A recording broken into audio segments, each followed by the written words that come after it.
যারা অ্যাস্ট্রোনমির যারা পণ্ডিত তাদের রেফারেন্স এনেছে। যা একটু বলতে যাচ্ছি, এই ইঞ্জিনিয়ার এনামুল হকের বই এটা, তারপরে ওনাদের ফতোয়া তো দেখালাম। এগুলোর মধ্যে ওনারা পেশ করেছেন কি জানেন? অবাক হবেন। কোরআন কারীমের ইয়াসআলুনাকা আনিল আহিল্লা কুল হিয়া মাওয়াকিতু লিন-নাস ওয়াল হজ, এই একটা আয়াত, এই যে হেলাল দেখা দিয়ে মাস শুরু করতে হয়, আয়াত আল্লাহ বলেছেন। নবী করিম সাল্লাল্লাহু আলাইহি ওয়াসাল্লাম আয়াতের উদ্ধৃতি দিয়েছেন উম্মতকে, যখন হেলাল সম্পর্কে মাসালা বলেছেন, ইন্নাল্লাহা জাআলা লাকুমুল আহিল্লাতা মাওয়াকিত ফাসুমু লিরুয়াতিহি ওয়া আফতিরু লিরুয়াতিহি। আল্লাহ তাআলা হেলালকে তোমাদের জন্য মিকাত বানিয়েছেন, কাজে তোমরা হেলাল দেখে রোজা শুরু করো, হেলাল দেখে রোজা শেষ করো, ঈদ করো, এই আয়াতের উদ্ধৃতি দিয়েছেন। কিন্তু তারা এই আয়াতকে বিকৃত করে। নবীদের ব্যাখ্যা, আয়াতের স্বাভাবিক ব্যাখ্যা, পূর্বাপর হিসেবে যে ব্যাখ্যা 1400-1450 বছর পর্যন্ত মনীষীরা যে ব্যাখ্যা বুঝেছেন, এই ব্যাখ্যা তাদের পছন্দ হয় নাই। তাদের মধ্যে যারা মাওলানা, তারা এনামুল হক সাহেবকে গুরু বানিয়েছে। কি সে বলে যে ইয়াসআলুনাকা আনিল আহিল্লা, এটার মধ্যে নাকি বলা হয়েছে চান্দ্র মাস শুরু করতে অমাবস্যা থেকে। কেউ তো নাউজুবিল্লাহ বললেন না, বুঝেন না, খেয়াল করেন না কিছু, ইন্নালিল্লাহ বলেছেন। হ্যাঁ, একটা হলো হেলাল, হেলালের বিপরীত হলো অমাবস্যা। অমাবস্যা শেষ হলে হেলাল শুরু হয় নাকি? আপনারা জানেন না নাকি?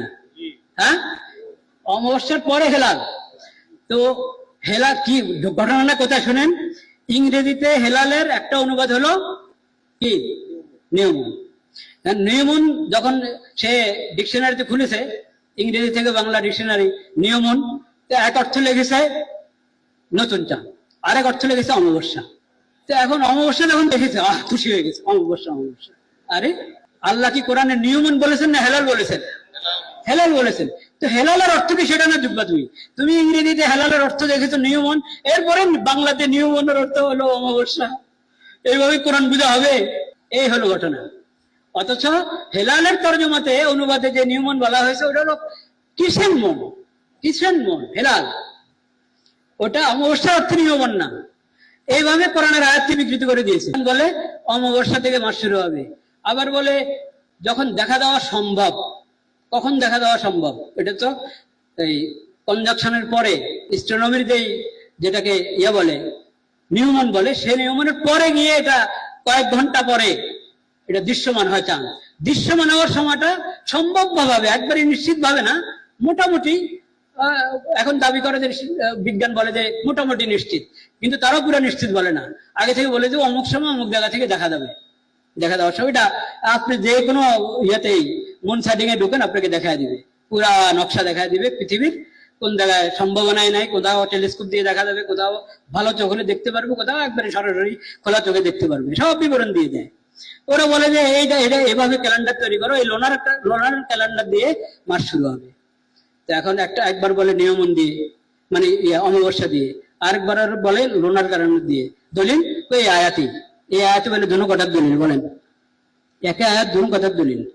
আচ্ছা, এরপরে বলে না পৃথিবীর সর্বপ্রথম দেখা ওটা সবার জন্য ফরজ। আচ্ছা, দলিল কই আয়াত? এটা দলিল আয়াত, কথা শেষে নেই। এরপরে বলে মক্কা মুকাররমে হেলালের ফাসলা গুলো, ওটাকে পুরা বিশ্বের জন্য মানদণ্ড ধরতে হবে। দলিল কই আয়াত? সুবহানাল্লাহ। এগুলা কি কোরআন সুন্নাহর অনুসরণ না তামাশা? ওরা বলে যে এগুলো সব স্পষ্ট নাকি আয়াতের মধ্যে আছে। তো সব কথা কিভাবে স্পষ্ট হয়? এটাও স্পষ্ট, ওটাও স্পষ্ট। এবং ফামান শাহিদা মিনকুম সারা ফালিয়াসুমের মধ্যে নাকি এটাই বলা হয়েছে। এটা এখন বাস্তবতা। এই বইটা আছে, এই এনামুল হকের বইটা দেখেন, ইঞ্জিনিয়ার এনামুল হক সাহেবের বইতে একটু পড়ে শোনাই দেখেন। পবিত্র কোরআনের হুকুম, নতুন চাঁদের হিসাব করে চান্দ্রপঞ্জিকার সাহায্যে সওম পালন করতে হবে। বলেন না নাউজুবিল্লাহ। কোরআনের হুকুম কোন আয়াতে, কোন পারা, কোন সূরায়? চন্দ্রপঞ্জিকা না পেলে রাসূলুল্লাহ সাল্লাল্লাহু আলাইহি ওয়াসাল্লামের কওলি হাদিস অনুসারে নতুন চাঁদ দেখে সওম পালন করতে হবে। ঠিক কোন কওলি হাদিস ওরা বলছে সামনে। নতুন চাঁদ নিয়ে মতভেদ না করে রাসূলুল্লাহ সাল্লাল্লাহু আলাইহি ওয়াসাল্লামের ফেলি হাদিস অনুযায়ী আসবাকুর রুয়া, অর্থাৎ প্রথম দেখা হিসেবে আমল করতে হবে। কোন হাদিসে আসবাকুর রুয়া আছে? প্রথম দেখা, সর্বপ্রথম দেখার কথা একটি হাদিসে দেখান, একটা মৌলুদ হাদিসের মধ্যে নাই। সহিহ হাদিস, হাসান হাদিস দেখাবে দূরের কথা। কিন্তু সেই উদ্ধৃতি দিয়েছেন ওই ভদ্রলোক। উনি বলছেন, আর নতুন চাঁদের হিসাবের মাধ্যমে আবার নতুন চাঁদ নিয়ে বিতর্ক না করে আসপাকুর রুইয়া বা প্রথম দেখা এর হিসাবে শ্রম পালন করতে হবে, কারণ ফরজ রোজা ছাড়া যাবে না। সহিহ মুসলিম 2400